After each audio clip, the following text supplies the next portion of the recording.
हरे कृष्णा। तो संबंध जो हमारे जीवन में है वो बहुत ही महत्वपूर्ण है, क्योंकि हम खुशी संबंध से ही प्राप्त करते हैं, रिलेशनशिप।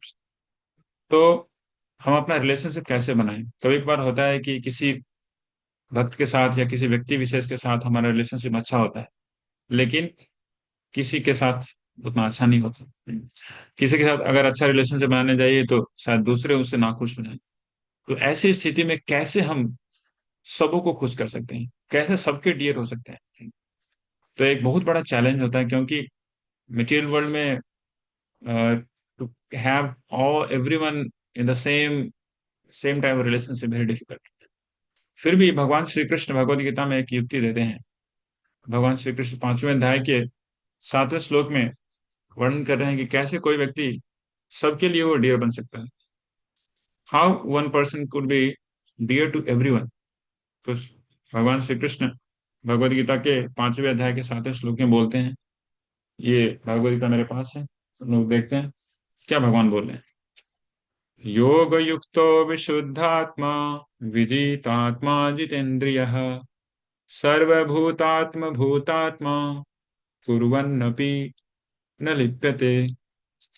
इसका ट्रांसलेशन इस प्रकार से: one who works in devotion, who is a pure soul and who controls his mind and senses is dear to everyone, and everyone is dear to him. Though always working, such a man is never entangled.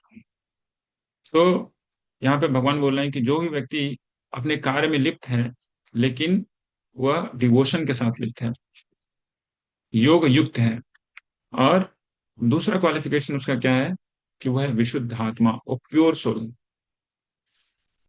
तीसरी qualification भगवान बोल रहे हैं कि उसका मन नियंत्रित है, और चौथा क्वालिफिकेशन बोल रहे हैं कि उसकी इंद्रियां भी नियंत्रित हैं। तो जो व्यक्ति इन चार क्वालिफिकेशंस को अपने पास रखता है, उसके लिए भगवान बोल रहे हैं that person is dear to everyone, right? So everything starts from devotion. अगर किसी के पास, किसी के हृदय में भगवान के प्रति भक्ति है, डिवोशन है, तो वह स्वतः ही वह सभी जीवों के प्रति वह डियर बन जाएगा। और बाकी जितने सारे क्वालिफिकेशंस हैं, हमने कितने क्वालिफिकेशन देखे हैं?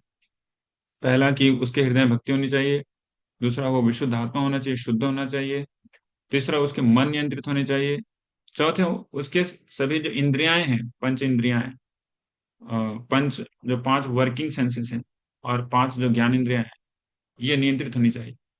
तो ये चार जो क्वालिफिकेशंस है वह स्वतः ही आते हैं। परपट में श्रील प्रभुपाद जी बोलते हैं, because one who works in Krishna consciousness is servant to all, he is very dear to everyone, and because everyone is satisfied by his work, he is pure in consciousness. Because he is pure in consciousness, his mind is completely controlled. And because his mind is controlled, his senses are also controlled. So हम लोग देख रहे हैं कि everything is starting from Krishna consciousness. अगर कोई व्यक्ति कृष्ण भावना में है, वह युक्त है भगवान के साथ, डिवोशन के साथ, तो उसके उसकी चेतना स्वतः ही शुद्ध हो जाएगी। चेतना शुद्ध होने के कारण उसका मन नियंत्रित हो जाएगा, और मन नियंत्रित होने के बाद उसकी सारी ज्ञानेंद्रियां, कर्म इंद्रियां भी नियंत्रित हो जाएंगी। कभी भी उसकी ज्ञानेंद्रियां और कर्म इंद्रियां ऐसी विषय वस्तुओं में नहीं जाएंगी जिससे उसका समय नष्ट हो या उसकी चेतना खराब हो। इस प्रकार से वो व्यक्ति निश्चित रूप से सभी जीवों के प्रति वो डियर हो जाता है, और everyone is dear to him. सभी जीव का वो प्रेम का पात्र बनता है। तो इस प्रकार हमने देखा कि कैसे कोई व्यक्ति सभी जीवों के प्रति वह डियर हो सकता है by having devotion to Sri Krishna, which leads to become a pure conscious, that leads to have controlled mind, and then that leads to having controlled senses. And then that person could become dear to everyone, and everyone become dear to him. Hare Krishna, Bhagavad Gita ki jai.